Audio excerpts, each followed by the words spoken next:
साध संगत जी, प्यार से बोलना। ध्यान निरंकार जी। गुरुदेव हरदेव पार्ट 1। 24 मई को दिल्ली से चलकर गुरुदेव मंसूरी पहुंच गए। मंसूरी के सत्संग भवन में 25 मई को साय 4 से 6 बजे तक विशेष सत्संग का आयोजन किया गया था। इसमें मंसूरी और आसपास के क्षेत्रों की संगतों ने भाग लिया। कैमल बैक रोड से गुजरने वाले अनेक पर्यटक सज्जनों ने भी इस सत्संग में भाग लेकर गुरुदेव की आशीर्वादें प्राप्त की। इस अवसर पर सतगुरुदेव ने फरमाया, तन का, मन का एवं धन का अभिमान या हर प्रकार का अभिमान रूहानी जीवन के विकास में ही नहीं बल्कि दुनियावी विकास में भी बाधक होता है। इसलिए भक्ति के मार्ग पर बढ़ने वाले भक्तों को सदा निराभिमानी होकर कर्म करने के लिए कहा जाता है। हम जो भी कर्म कर्ता बनकर करते हैं उसका फल हमें स्वयं भोगना पड़ता है, लेकिन कर्ता भाव से रहित किया गया कर्म बंधन का कारण नहीं बनता। मंसूरी में प्रतिदिन 4 से 6 बजे तक बराबर सत्संग में आप भाग लेते रहे और उपस्थित श्रोताओं को अपनी अमृत वाणी द्वारा कृतार्थ करते रहे। दास यहाँ यह बताना परम अनिवार्य समझता है कि मंसूरी में गुरुदेव जितना व्यस्त रहते हैं उतना दिल्ली में भी नहीं। यहाँ सुबह, दोपहर, शाम, रात किसी समय भी महात्मा दर्शनों के लिए पहुँच जाते हैं। अतः गुरुदेव को कभी कभी तो प्रातः साय की सैर करने का अवसर भी उपलब्ध नहीं होता। देश भर से आए पर्यटक महानुभाव आपसे मिलकर अपनी शंकाओं का निवारण करने के लिए काफ़ी देर आपसे वार्तालाप में रत रहते, जिससे कई बार तो आपको दोपहर के खाने और थोड़ी देर के विश्राम का समय भी नहीं मिल पाता।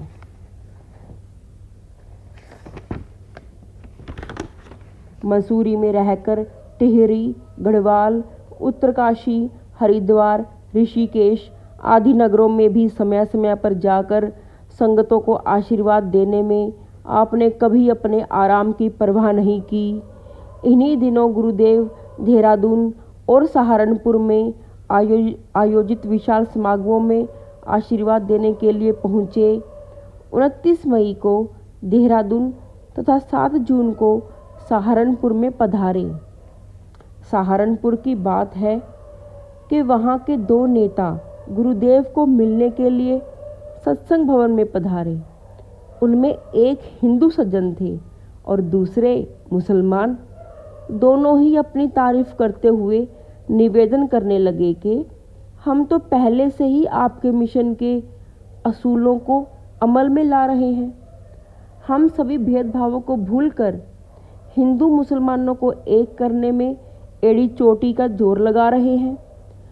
पर हम हैरान हैं और दिल से दुखी भी हैं कि दोनों कौमें, जातियां मिलकर बैठने को तैयार नहीं होती। कोई ना कोई बहाना बनाकर एक दूसरे के जान माल का नुकसान करने में, एक दूसरे को मात देने पर उतर आते हैं। हजूर, आप हमें रहमत करके बताएं कि हमारी मेहनत रंग क्यों नहीं ला रही। गुरुदेव ने अपने सहज स्वभाव के अनुसार फरमाया, आपके यह यत्न और आपकी शुद्ध भावनाएं एक दिन अवश्य रंग लाएंगी। वे दोनों इस उत्तर से संतुष्ट नहीं हुए। फिर निवेदन करने लगे, बाबा जी, आप एक पहुँचे हुए महापुरुष हैं, आप इसका कारण बताने की कृपा करें। गुरुदेव ने थोड़ा गंभीर होते हुए कहा, इस असफलता का कारण केवल इतना सा है कि आप ऊपर से लोगों पर एकता लादना चाहते हैं। मेरे भाई, एकता उस दिन आएगी जिस दिन हमें इस सच्चाई से अवगत कराया जाएगा कि हिंदू मुसलमान को रचने वाला एक ही ईश्वर या अल्लाह है। ईश्वर अल्लाह को जब तक हम 2 मानते रहेंगे, एकता कभी स्थापित नहीं हो सकती और ना ज़्यादा देर के लिए कायम हो सकती है। दोनों इस प्रकार का उत्तर पाकर काफ़ी हद तक संतुष्ट दिखाई देने लगे और गुरुदेव का शुक्रिया अदा करते हुए वहाँ से विदा हुए। मंसूरी में विशेषतः गर्मियों में देश के विभिन्न भागों से लोग आते जाते रहते हैं। एक दिन हरिद्वार में रहने वाले कुछ महानुभावों को गुरुदेव से भेंट वार्ता करने का अवसर मिल गया। उन्होंने गुरुदेव हरदेव से वार्तालाप करते हुए कहा, सुना है आप कर्मकांड का खंडन करते हैं, क्या यह सच है?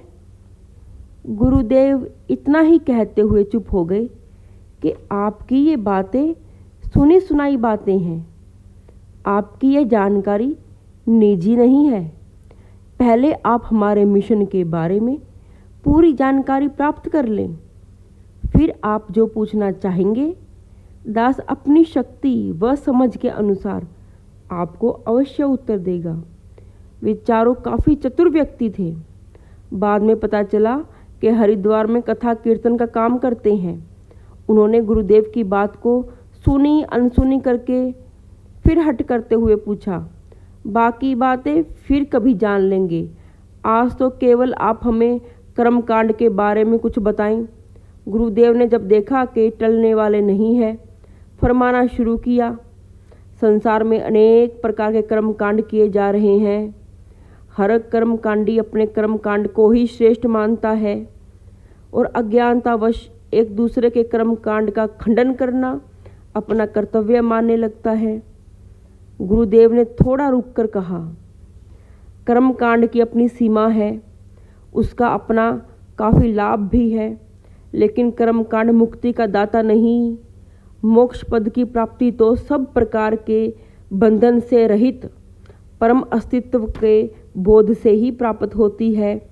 चूंकि कर्मकांड की पहुँच परमात्मा का बोध प्रदान करने तक नहीं, अस्तु ब्रह्म ज्ञानी महात्मा ऐसी सच्ची बात कहने पर मजबूर हो जाते हैं कि हमने इस बोध के लिए अनेक उपाय अपनाकर देख लिए थे, हमें कहीं कोई सफलता नहीं मिली।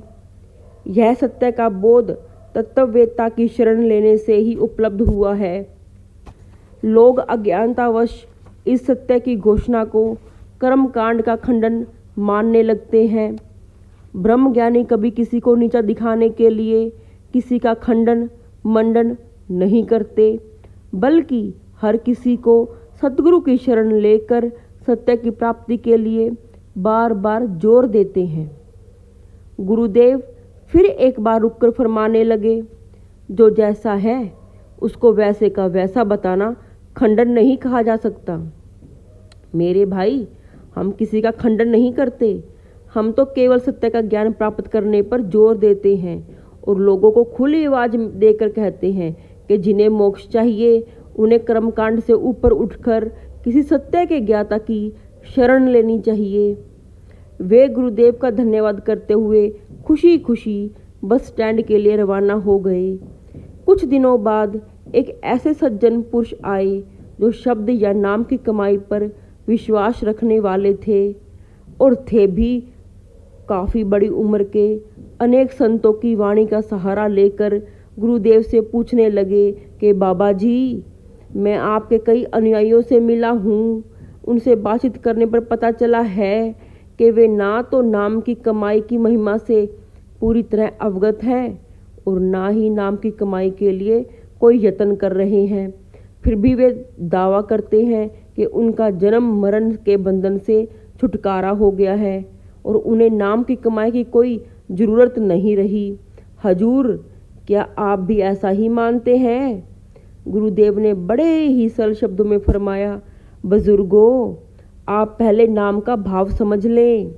सतगुरु पहले नामी की पहचान कराता है, शिष्य को बताता है कि यह अस्तित्व समस्त सृष्टि का आधार है, हर चीज़ इसी में जन्म ले रही है और फिर इसी में लुप्त हो रही है। जब जिज्ञासु इस सत्य सत्ता का बोध कर लेता है तो सतगुरु उस जिज्ञासु को फरमाता है कि आज के बाद इसकी ओट लेनी है, इसी का सहारा लेना है, इसी का आसरा लेना है और इसे सदा स्मरण रखने के लिए प्रेरणा देता है। इस सत्य को सतगुरु जो उस समय नाम प्रदान करता है, उस नाम के द्वारा वह शिष्य इस अस्तित्व को स्मरण रखने के लिए उस शब्द या नाम का उच्चारण करता है। नाम की कमाई का मेरी समझ में तो इतना सा ही अर्थ है कि हम इस नामी के एहसास में हर कर्म करें। ऐसा एहसास रखना ही असल में नाम की कमाई करना है। बार बार गुरु मंत्र जपना रटना कहलाता है, सुमिरन या नाम की कमाई नहीं। ये निरंकारी भक्त इस तरह की नाम की कमाई से माला माल है। इन्हें दुनियावी रटन की सचमुच जरूरत नहीं पड़ती। वह वयोवृद्ध सज्जन बड़ी देर तक गुमसुम रहने के बाद बोला, आपने बड़ी कृपा की है। आपने काफ़ी हद तक मेरी तसल्ली भी करा दी है। अब मैं आपसे प्रार्थना करता हूँ कि आप मुझे भी नामी का ज्ञान प्रदान करें और आशीर्वाद दें कि मैं भी इस तरह की कमाई कर सकूं जिसका जिक्र आपने अभी अभी किया है। गुरुदेव ने फरमाया, आप समय निकाल कर यहाँ सत्संग में आते जाते रहें। दातार करेगा आपकी यह कामना अवश्य पूरी हो जाएगी। साथ संगत जी, धन निरंकार।